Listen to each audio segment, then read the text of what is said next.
one would have intuitively thought that it's because of new workers, young, inexperienced workers coming in to fill up these jobs and so on, that is contributing to the speed of accidents.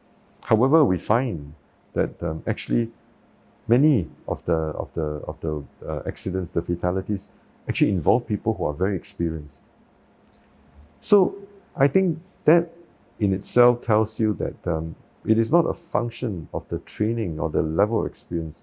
I think some of the factors could be the fact that people are ramping up because there have been a period of time where they have not, because of all the difficulties and the restrictions and so on. Now that they are ramping up, they're trying to catch up for lost time. So as a result of that, the level of surveillance, the level of monitoring on these work sites have been stepped up. We are also looking at and reviewing the entire framework of monitoring.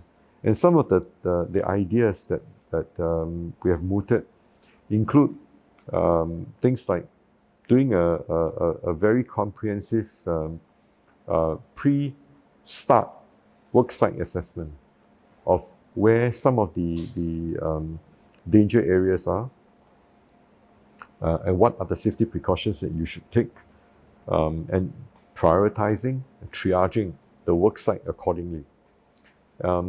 Another thing, of course, is that having a framework in which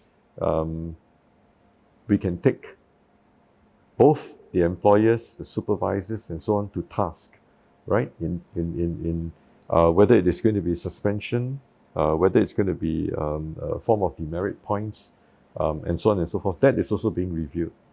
Then the third thing is making sure that the schedule of inspection, site inspections, from the safety inspectors to the safety officers and so on in terms of their role, and making sure how do we align the accountability right up to senior management and eventually the owners. And then, of course, to even contemplating using technology, whether it is in the form of camera, closed circuit TV monitoring and so on, almost like a black box of sorts, right? Doesn't have to be real time, but obviously in sites that are at very high risk, it has to be some real time measurement can actually be considered.